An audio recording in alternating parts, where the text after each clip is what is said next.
बंधु माने आजिर एही कार्यक्रम को आपण मानक स्वागत। आपणकर जदि कन्या राशि होइथाय तेबे एही भिडियोटी को थरे मात्र शेष पर्यंत निश्चय देखंतु। कन्या राशि रो व्यक्ति विशेष मानकर जीवन एही सरस्वती पूजा ठारू बदलिबाको जाउछि, कारण ग्रह नक्षत्र मानकर चलन रे एक बहुत बड़ परिवर्तन हेबाको जाउछि, जहा द्वारा एमानक जीवन रे मध्य एक बड़ परिवर्तन हेबाको जाउछि। बुध एवं सूर्य निजर राशि परिवर्तन करबाको जाउछंती, जहा फल रे आपणक जीवन रे मध्य किछि परिवर्तन हेबाको जाउछि। तेबे आपणक जीवन रे केउ भली परिवर्तन हेबाको जाउछि से विषय रे जानिबा पई आपण माने भिडियोटी को स्किप न करी थरे मात्र शेष पर्यंत निश्चय देखंतु। एवं आपणकर जदि कन्या राशि होइथाय तो भिडियोटी को लाइक करी चैनल टी को सब्सक्राइब करि दियंतु। भक्ति एवं श्रद्धार सहित कमेंट बॉक्स रे जय मां सरस्वती निश्चय लिखंतु। तो बंधु माने आसंतु आरंभ करिबा आजिर एही कार्यक्रम को, जहा कि जन्म राशि एवं चंद्र राशि उपरे आधारित अटे। तो बंधु माने राशि चक्रर 12 गोटी राशि मध्यरु षष्ठ राशि हेउछि कन्या राशि। तो कन्या राशि रो राष्ट्राधिपति हेउछंती बुध एवं बुध आपणकर पंचम भावरे विराजमान अछंती।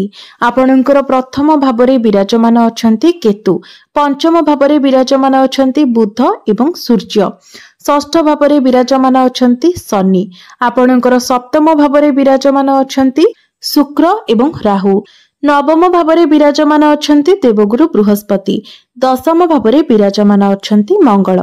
तो बंधु माने सर्वप्रथमे आसंतु जानि नेबा आपणकर स्वास्थ्य किपरि रहिबो फेब्रुआरी 2025 रे। तो बंधु माने कुंडलीर प्रथम भावटी होइथाय आपणकर स्वास्थ्यर भाव, आपणकर इम्यूनिटी सिस्टम रो भाव एवं आपणकर प्रथम भावर अधिपति हेउछंती बुध, जे कि आपणकर पंचम भावरे विराजमान अछंती। मात्र 11 फेब्रुआरी को बुध आपणकर षष्ठ भाव को चलन करिवे। तेबे बंधु माने षष्ठ भावटी कुंडली रे भलो बोली माना जाय न थाए, कारण षष्ठ भावटी होइथाय रोग, ऋण एवं शत्रुर भाव।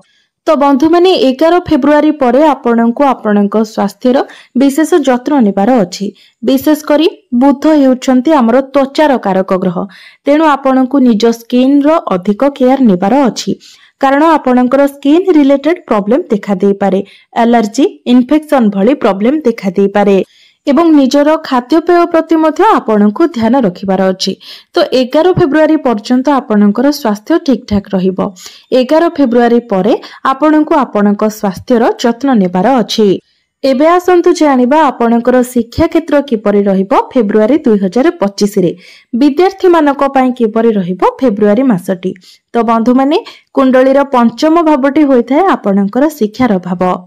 तो आपणकर पंचम भावर अधिपति हेउछंती शनि, जे कि आपणकर षष्ठ भावरे विराजमान अछंती एवं आपणकर पंचम भावरे सूर्यंक सहित बुध विराजमान अछंती।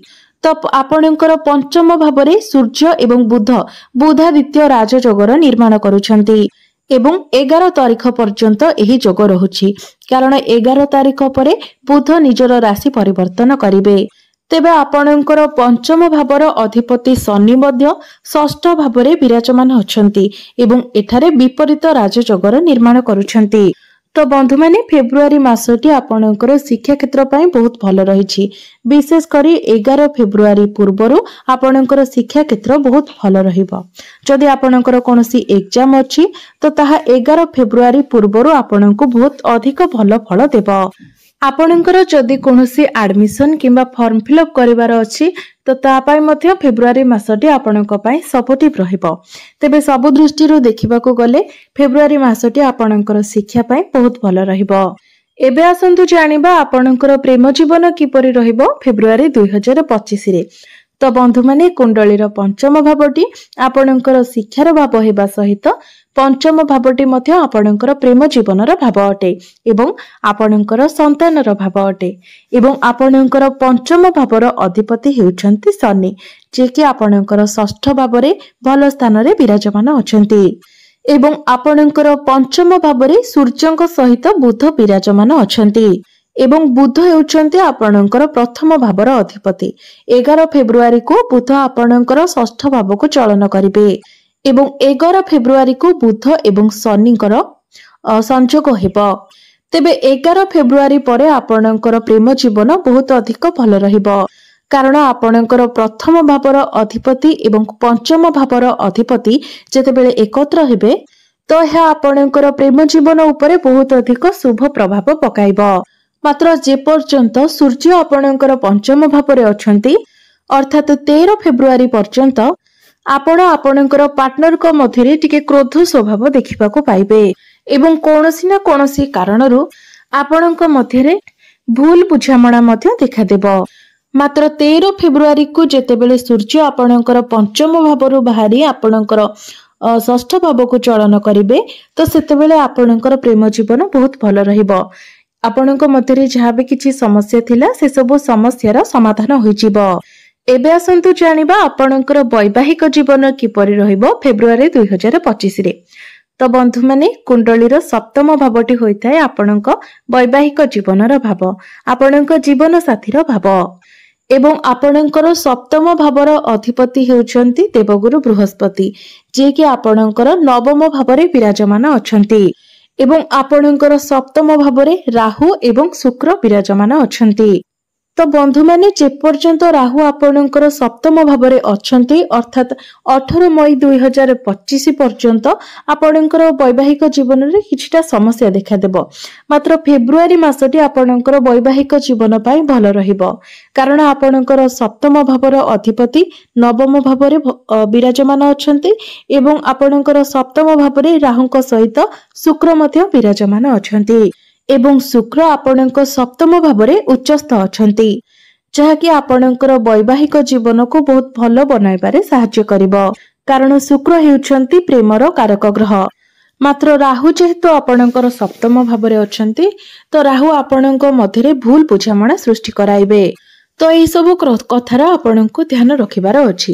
एबे आसंतु जानिबा सबुठारो महत्वपूर्ण विषय वस्तु आपणकर भाग्य क्यारियर एवं व्यापार वाणिज्यर स्थिति किपरि रहिबो फेब्रुआरी 2025 रे।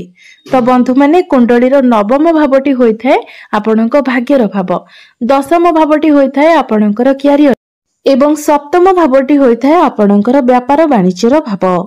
तो आपणकर भाग्य भावर अधिपति अर्थात आपणकर नवम भावर अधिपति हेउछंती शुक्र जे कि आपणकर सप्तम भावरे उच्चस्थ अछंती। तो भाग्य दृष्टि देखिबाकू गले फेब्रुआरी मासटी आपणक पई सर्वश्रेष्ठ रहिबो कारण भाग्यर कारक ग्रह देवगुरु बृहस्पति आपणकर भाग्य स्थान रे ही विराजमान अछंती एवं आपणकर भाग्य भावर अधिपति शुक्र आपणकर सप्तम भावरे उच्चस्थ अछंती। तो यही फेब्रुआरी मासरे जदि आपण किछि करिबा पई चाहुछंती कोनोसी बड़ कार्यर आरंभ करिबा पई चाहुछंती कोनोसी आपण बड़ डिसिजन नेबा पई चाहुछंती आपणकर कोनोसी मीटिंग किबा डील रहिछि आपण कोनोसी बड़ इन्वेस्ट करिबा पई चाहुछंती किबा आपण कोनोसी बड़ जिनिस किणा किणी करिबा को चाहुछंती कोनोसी शुभ मांगलिक कार्य करिबा पई चाहुछंती तो भाग्य संबंधित जे कोनोसी भी कार्य आपण करिबा पई चाहुछंती सेथिरे निश्चित संपूर्ण भाबरे आपणको आपणक भाग्यर साथ मिलिबो। तो प्रत्येक कार्य रे फेब्रुआरी मासरे आपण सफल हेबे तेणु आपण बिना किछि द्वंद्वरे एही मासरे किछि भी कार्य करि परिबे।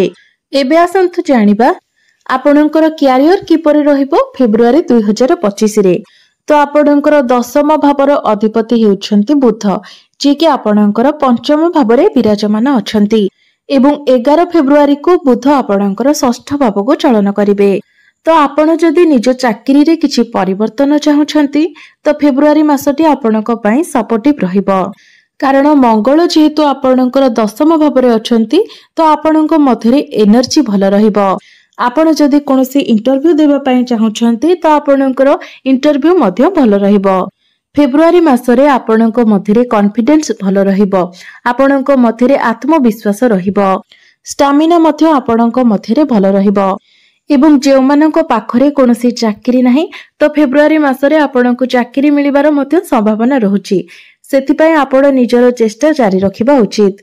मात्र बुध जेहेतु आपणकर षष्ठ भाव को चलन करिवे तो तापरे आपण निजे निजको नेकी कंफ्यूज होई जिवे बिना किछि कारण रे ही आपणक मन को दुश्चिंता आसीबो भय आसीबो बिना किछि कारण रे ही आपण ओभर थिंकिंग करबा को लागिबे। तो एई सब प्रति आपनको विशेष ध्यान रखिबार अछि।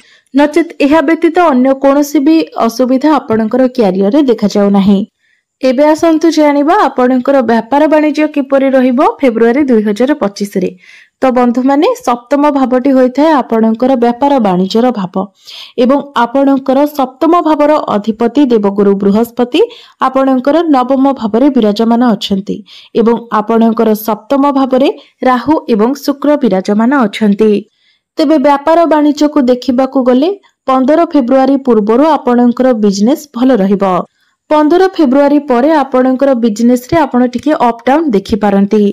मात्र आर्थिक दृष्टिकोणरू देखिबाकू गले आपणक पई फेब्रुआरी मासटी अनुकूल रहिबो, कारण आपणकर सप्तम भावर आपणकर नवम भावर अधिपति शुक्र आपणकर सप्तम भावरे उच्चस्थ अछंती। तो आपणकर आर्थिक स्थिति मजबूत रहिबो। तो बंधु माने एबे आसंतु जानि नेबा किछि विशेष प्रतिकार विषय रे, जो प्रतिकार गुड़िक करबा द्वारा आसुथिबा समस्त अशुभत्व आपणकर खंडन होई परिबो, समस्त समस्या गुड़िक दूर होई परिबो। तेबे सेथि पई आपणकु प्रत्येक दिन बुद्धंकर बीज मंत्र 108 थर जप करिवार अछि। प्रत्येक दिन हनुमान चालीसार पाठ करिवार अछि। एहा सहित प्रत्येक दिन आपणकु शुक्रंकर बीज मंत्र मध्य 108 थर जप करिवार अछि। तेबे बंधु माने आपणकर जीवन मंगलमय हेउ, एहा ही ईश्वरंक निकटरे मोर प्रार्थना। धन्यवाद।